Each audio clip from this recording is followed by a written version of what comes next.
भगवान के नामों का स्मरण और जाने में अनजाने में मन से, वचन से, कर्म से और मन का जो विकार होता है वह भगवान के नाम स्मरण करने मात्र से वह दूर हो जाता है। और जो भी मन के विकार रहते हैं या त्रुटियां जो हो जाती हैं वह भगवान का नाम लेने से वह पूर्ण हो जाती है। ये हमारे संतों के द्वारा यह सदैव बताया जाता है कि भगवान का नाम जपिए, राम जपिए या ओम जपिए, जपिए, इनमें भेद नहीं है। भेद तो हम आप सब पैदा कर देते हैं। भगवान को भी लोग बांट दिया करते हैं और यहाँ तक कि यदि कोई कुछ काम किया, पूजा पाठ किया, यदि कार्य उसका नहीं हो पाता है तो भगवान को लोग बदल दिया करते हैं। गुरु को भी लोग बदल दिया करते हैं, सबको बदल दिया करते हैं लोग, लेकिन अपने आप को कोई नहीं बदल पाता। यदि अपने आप को वह बदल ले तो कहीं बदलने की जरूरत नहीं है किसी को और न कहीं दौड़ने की जरूरत है।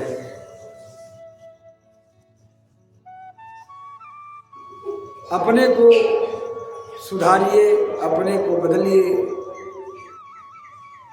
और वह बदलेगा कब? जब आप किसी संत के सानिध्य में जाएंगे। अब यह एक बात जान लीजिए कि वह परमात्मा से मिलने के लिए एक महात्मा की आवश्यकता अवश्य पड़ेगी। बगैर महात्मा का आप परमात्मा के पास नहीं जा सकते हैं।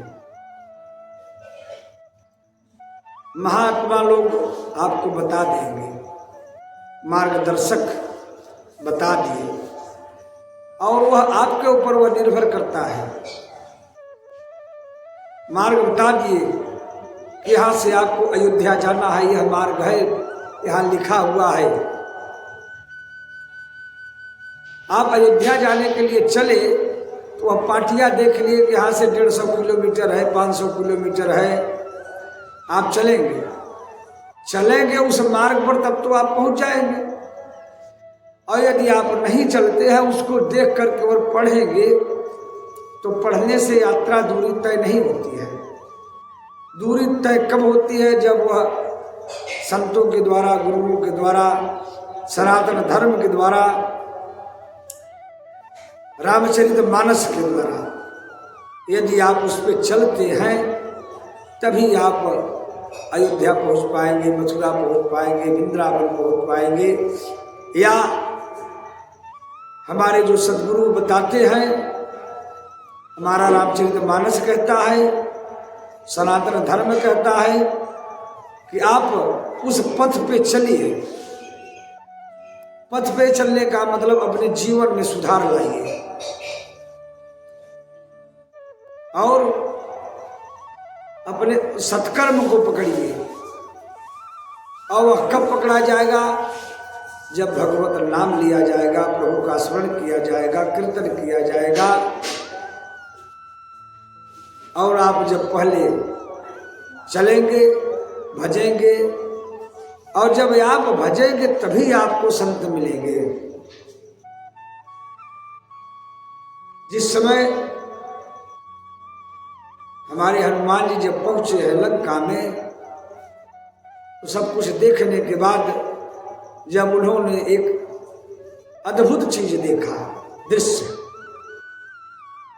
भवन एक पुनि दीख सुहावा, हरि मंदिर तह भिन्न बनावा। उन्होंने एक भवन देखे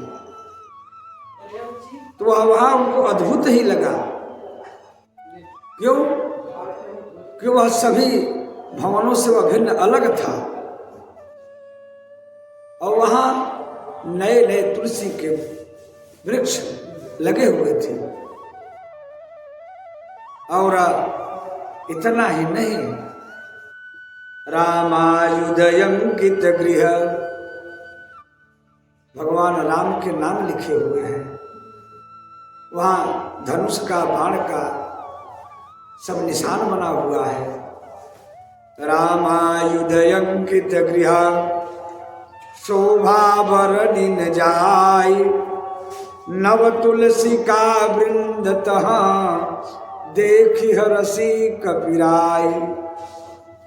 हनुमान जी देखकर उसे प्रसन्न हुए, हर्षित हुए कि यहाँ यह अद्भुत दृश्य। सोचने लगे कि लंका निश्चर निकर निवासा, यहाँ कहाँ सज्जन कर बासा। यह एक बात जान लीजिए कि आप कहीं जाएंगे, मान लिया कि यहाँ से आप फॉरेन चले गए, तो आपको वह करेंसी बदलने में, परिवर्तन करने में समय लगता है और खोजने में आपको परिचय करना होगा। लेकिन यह जो राम नाम रूपी करेंसी है, यह आपको सभी जगह प्राप्त होगा।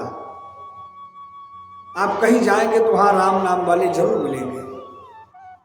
वहां जिस समय पहुंचे, जैसे एक उदाहरण के रूप में मान लीजिए कि भोजन के में, सब्जी में आप कहीं चले जाएंगे, कुछ ऐसी सब्जियों का नाम आपको बता दिया जाएगा, हमें आप समझ भी नहीं पाएंगे।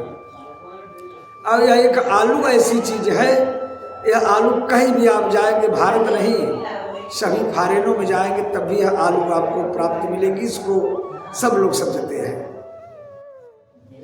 उसी प्रकार से हमें आपको राम नाम रूपी संत सभी जगह मिलेंगे, इसमें संशय नहीं है। उन्होंने कहा, मन में विचार किया हनुमान जी। फिर लंका निश्चर निकर निवासा, यहाँ कहाँ सज्जन कर बासा। और मन में तर्क कर रहे हैं, मन महु तर्क करे कपिलागा, अते ही समय विभीषण जागा। राम नाम का जिससे विचार कर रहे उसी समय विभीषण उठे। अभी आप सोएंगे ना, करवट लेंगे तो वहां दो ही नाम आता है, तीसरा नहीं आता। या कहेंगे अरे राम हो, या तो फिर कहेंगे अरे माई रे। एक बात जान लीजिए, तीसरा नाम नहीं आता। फिर भी इन दोनों को लोग भुला के, बिसरा के रखे हुए हैं। आपको ठोकर लगेगा ना, उस पर आप यही नाम आएगा, अरे माई रे या अरे राम। दो ही नाम आता है, बाकी नहीं मिल पाता। जिस समय करवट लिए तो राम नाम ते ही सुमिरन कीन्हा, अब हृदय हरस का विसर्जन चीन्हा।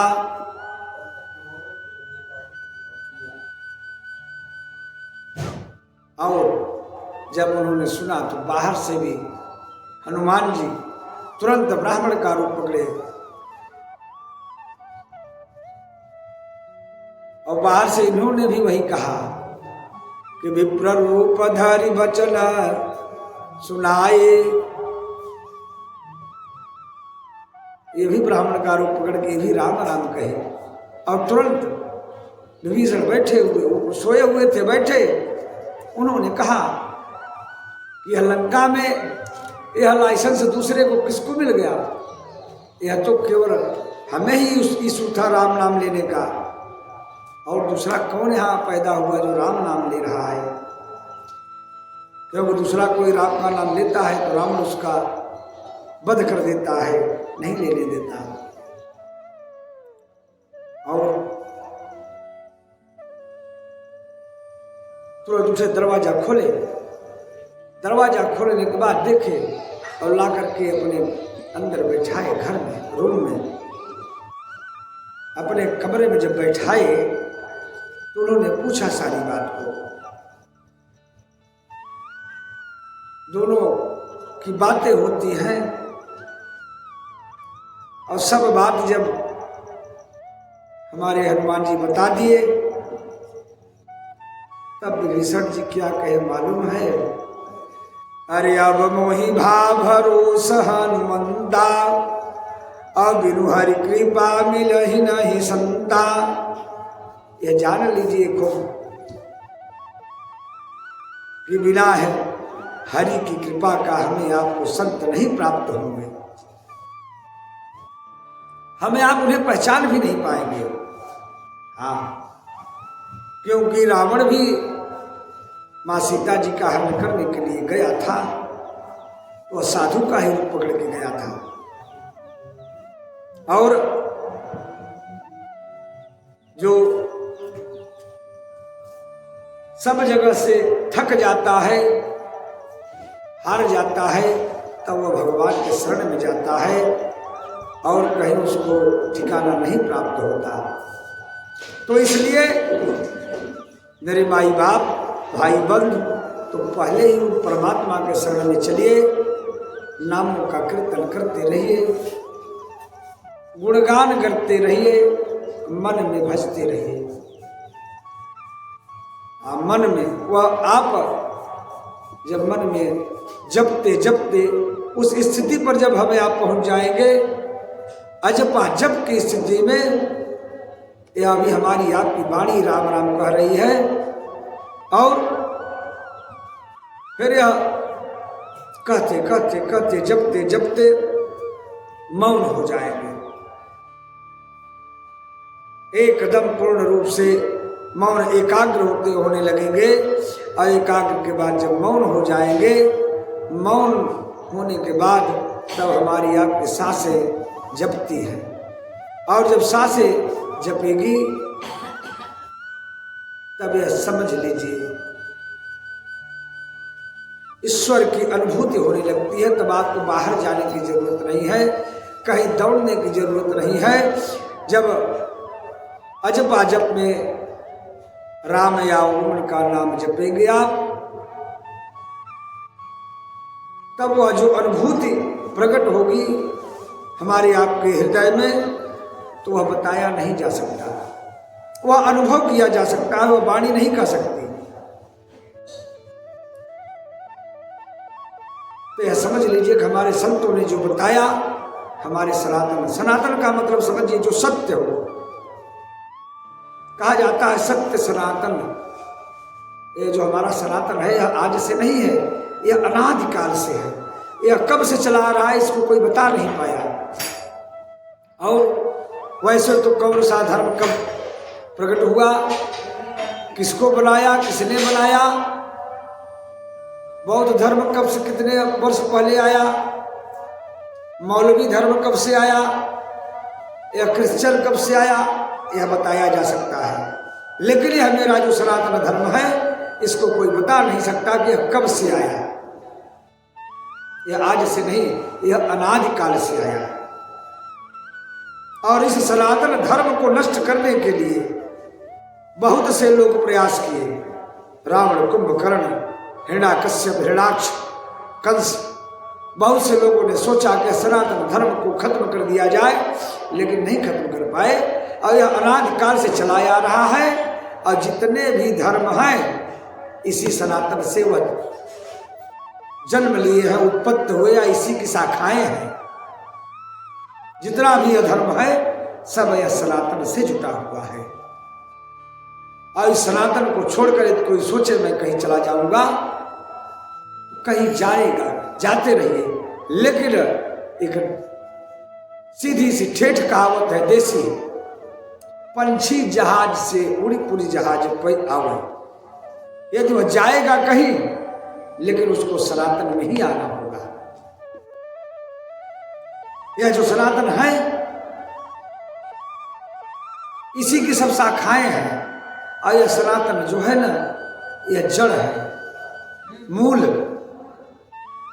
और तना टूट जाता है, तना सूख जाता है, लेकिन यह जो हमारी जड़ है, मूल, इसी से पुनः उत्पन्न होता है।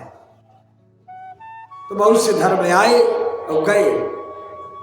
ये तो खैर हमारे बाबा गोस्वामी तुलसीदास जी लिख दिए कि कलयुग के बारे में प्रकट भय बहु पंथ, एक नहीं बहुत से पंथ प्रकट होंगे, बहुत से भगवान भी आएंगे, एक नहीं बहुत भगवान। अब ऐसे यह नई बात नहीं है, यह तो कृष्णा अवतार में ही भगवान जब कृष्ण थे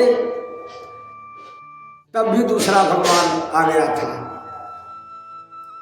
तो वह तो उस युग की बात थी।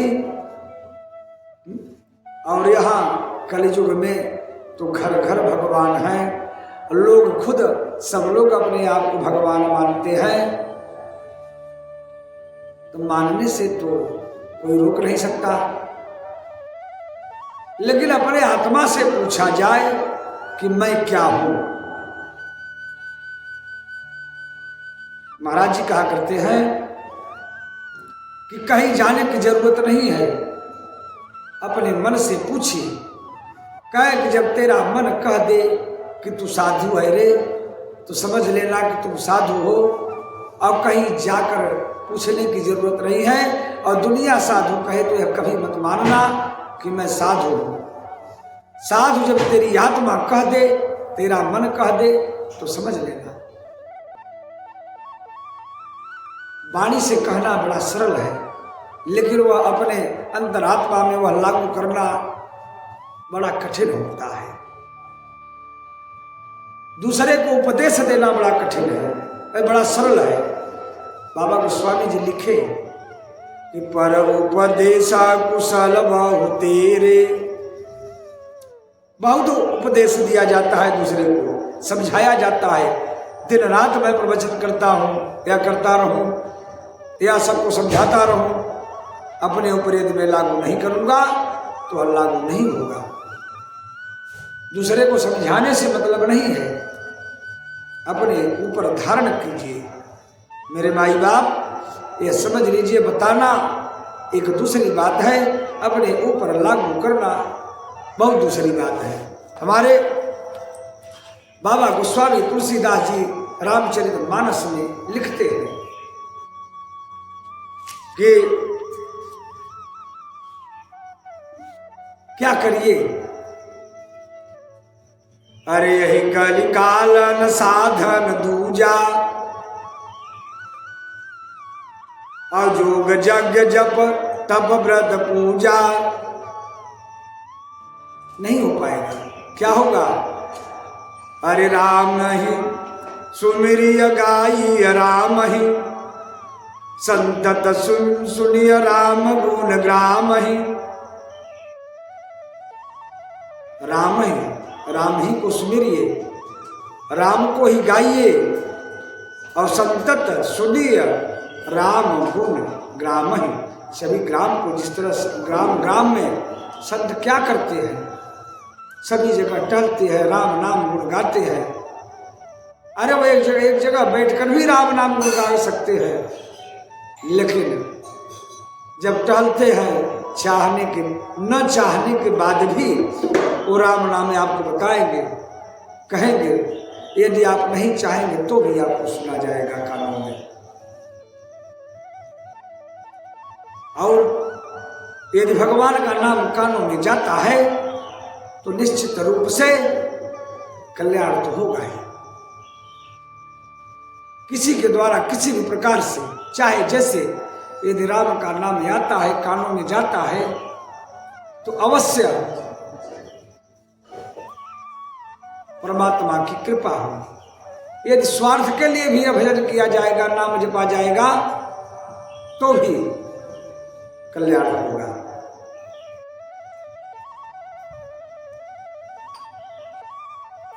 भगवान का नाम, भगवान अंत में कहते हैं बाबा गोस्वामी तुलसीदास, अरे सतपंच चौपाई मनोहर, जानी जो नर उर धरे। यदि रामचरितमानस में से 5-7 चौपाई को भी यदि अपने ऊपर धारण किया जाता है, उस मार्ग पे चला जाता है, और दारुणय विद्या पंचजनित, जो 5-7 चौपाई को अपने ऊपर धारण कर लेगा तो हमारे प्रभु श्री राम क्या करते हैं, दारुण अविद्याओं से उत्पन्न विकारों को श्री राम जी हर लेते हैं। दारुणय विद्या पंचजनित विकार श्री रघुबर हरे। अपने ऊपर धारण तो करके देखिए, उस मार्ग पे चल के तो देखिए, यह मैं नहीं, यह मानस कहता है।